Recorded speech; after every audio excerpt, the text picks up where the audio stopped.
Perto de meio milhão de crianças morre por ano e 2 milhões estão hospitalizadas por diarreia aguda e vômitos devido ao rotavírus.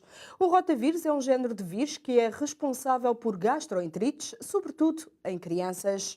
Nos países em desenvolvimento, a Organização Mundial de Saúde, com o apoio dos governos, da Global Alliance for Vaccines and Immunization e de outras organizações, está a incentivar a vacinação em crianças contra o rotavírus. Cláudia Istrat é uma das cientistas no Instituto de Higiene e Medicina Tropical em Lisboa, que nos últimos anos se tem dedicado a estudar alguns dos mecanismos do rotavírus no organismo. O importante de perceber estes mecanismos é porque, uma vez percebido como que o vírus age, seja ao nível celular, seja depois ao nível do sistema nervoso entérico, nós tentamos também agir aos vários pontos destes mecanismos, a interferir com fármacos para depois desenvolver tratamentos da doença. Os fármacos atualmente disponíveis, que têm vindo a ser administrados em doentes com rotavírus, não tratam a doença. Os fármacos são gerais. O que se trata é a sintomatologia, não é a etiologia da doença. Portanto, por exemplo, a loperamida como substância ativa é indicada para diarreias não específicas, ou atípicas, ou crónicas, para diarreias. Não é para diarreias provocadas por rotavírus. Para chegar a fármacos específicos para tratarem os efeitos do rotavírus, Cláudia Istrat procura resposta para algumas questões.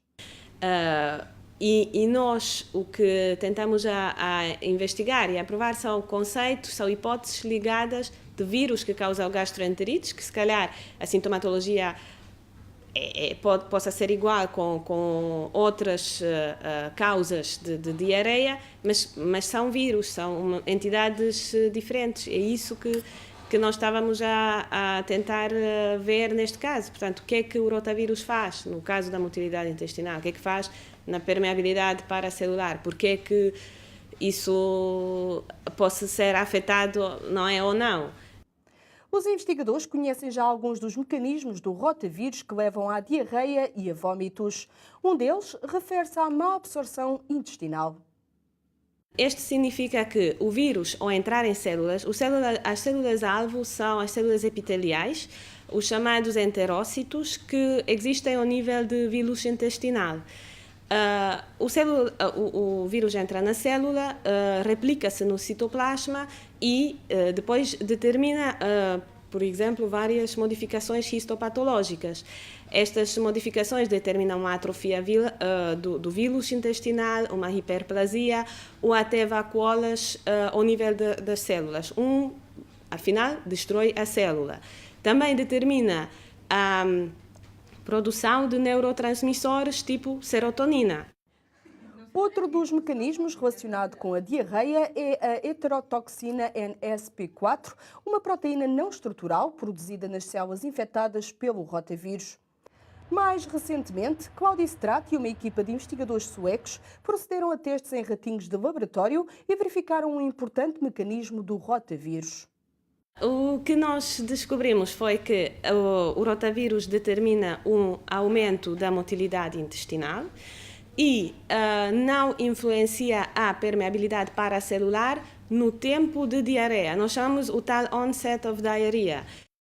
Neste caso do mecanismo de motilidade intestinal, os investigadores interessaram-se pelo plexo mientérico, um conjunto de neurónios que coordena as contrações do trato gastrointestinal e, para isso, submeter os animais a um fármaco específico.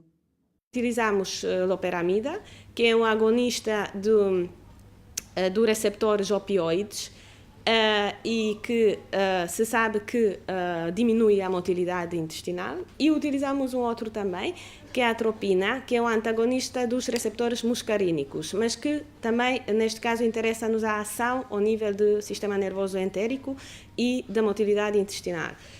Ao administrar estes fármacos, nós vimos que a motilidade intestinal diminuiu, mesmo também em ratinhos infectados com rotavírus. Outro dos mecanismos do rotavírus estudado por Claudia Stratt foi o que se relaciona com os vômitos. Os investigadores sabem que este mecanismo se relaciona com a serotonina, que é um neurotransmissor, e com a produção de células enterocromafim, ou seja, células intestinais. O rotavírus leva a que estas células libertem serotonina, que através do nervo vago excita o centro de vômito do sistema nervoso central. E neste caso, os cientistas testaram nos ratos a utilização de substâncias antagonistas do receptor da serotonina, como o ondansetron, e verificaram que o reflexo do vômito parou. Para além da investigação em laboratório, a equipa de Claudia Stratt tem procedido a trabalhos junto das populações em Angola. Fomos à região de Huambo, onde temos 6 sítios, centros de saúde, hospitais de vários municípios, onde tínhamos recolhido amostras, detectar o rotavírus. A detecção foi feita localmente, a utilizar testes rápidos, e eu acho que isso contribuiu também para a formação local das pessoas envolvidas, e deixamos este conhecimento lá. As amostras positivas foram mandadas para Lisboa, para o Instituto de Higiene e Medicina Tropical, e nós aqui fazemos a genotipagem dos rotavírus encontrados em Angola. O estudo permitiu verificar que, em 2011, a prevalência de infecções por rotavírus em crianças com menos de 5 anos era de 37%. Os investigadores verificaram que as infecções tinham origem em várias estirpes do vírus, levando ao desenho de uma árvore filogenética dos genótipos do rotavírus em circulação na zona de Huambo, em Angola. Um trabalho que Claudia Stratt considera ter já tido resultados positivos. Eu acho que os projetos são muito interessantes, porque aqui podemos contribuir, neste caso, a ideia foi de tentar contribuir para que Angola obtivesse a vacina financiada pela Bill Gates e pela Gavi, que é o Global Alliance for Vaccines and Immunization. Também em São Tomé e Príncipe, os investigadores procederam à recolha de amostras e à identificação de estirpes de rotavírus.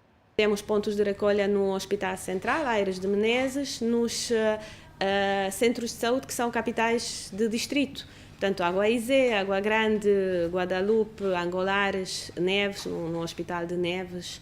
E então o que aconteceu foi que definimos um período de recolha de amostras.